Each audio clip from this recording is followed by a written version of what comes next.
G'day. I had a question from a viewer, Marky Mark RC, who's been looking at my V-One S video, asked about the factory settings of the Nitro motor. I'm going to see if I can answer those questions for you today using my Holden Astra. Well, it's not a Holden Astra, is it? It's a Vauxhall Astra. Let me get that right, because Holden Astras were only a rebadged version that was sold here in Australia.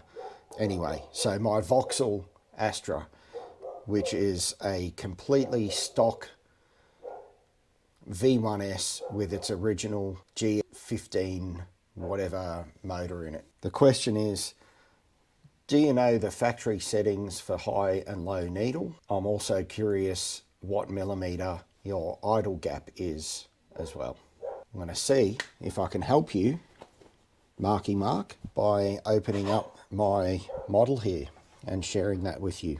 I love this Astra, and one day I'm going to get around to making a video where I paint the shell and do a proper job of it, because I messed this one up doing a poor job of the masking, also by using the wrong paint. Anyway, there it is. That's my V-One S. This is one I bought as a kit and assembled completely myself. I had a real life Astra years ago, and it was both a fantastic and terrible car at the same time. It was fantastic to drive for a 1.8 litre car.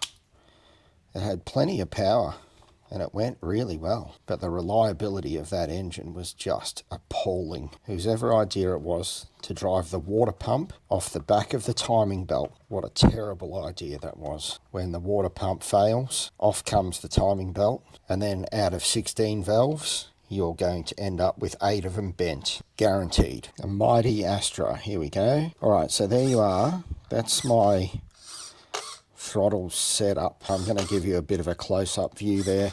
The question of the idle gap, I never intended for this to be running at its highest performance. I actually run this car quite rich, and another reason for that is these older motors, as far as I'm aware, were designed to run on 10 or 15% nitro. It's quite hard to get 10 or 15% nitro, at least here in Australia these days. I'm running this 25% nitro, and that's one of the reasons why I'm running this a fair bit richer. I don't want to snap a conrod in this engine. So my idle gap there, you can see, is around 2 millimeters at the largest part of the opening, and full throttle is definitely full throttle. I don't have a lot of control over this carburetor. I've just got one simple mixture screw, you can see, is currently in the 1/4 to 3 position. I'll just wind that into the stop so you can see how far out it is. Okay, that's the stop there. So that is precisely half a turn, 3/4 of a turn out from completely closed. And that is where this car seems to run its nicest on this fuel. Chokes up a little bit. It's a little bit sluggish, which is just where I want it so that I'm not at risk of throwing a conrod. So I guess what I'll do now is demonstrate how nice and easy this engine is to start up and run with these carburetor settings. What I do with my nitro cars, I set my throttle idle with this little switch in the lower position, 30-70 position, and for starting I put it up here in the 50-50 position, so it just gives me a little bit of a faster idle for starting. Helps me to start a cold engine, and once the engine has started to warm up a little bit, you'll hear its RPM start to increase a little, then I'll just knock that little switch back down to the 70-30 position, and that gives it a nice idle speed. So I'll bump that up now. Then what I do is put my thumb over the carburetor and pull the engine through a couple of times just to make sure that there's actually fuel in the engine. And once I've done that, I get this out.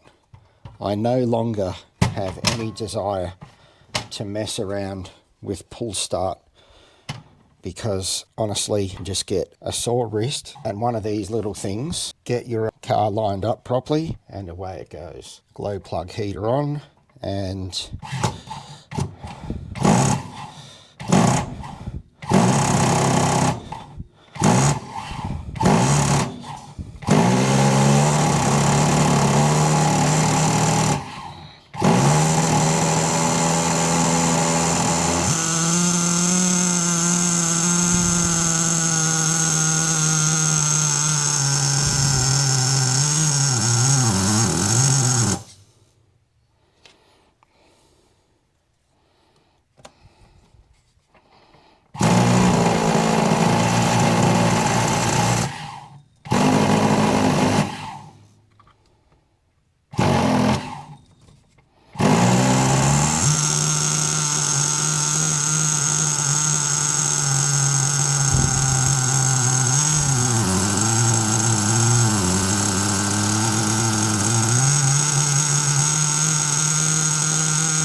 okay, so there it is. That's the kind of sweet spot for me with the idle. The wheels are spinning, but I can grab those and stop them. And if I hit the brakes, it's not going to stop the engine from running. It does show signs of wanting to bog down a bit, which is just because it's a little bit rich.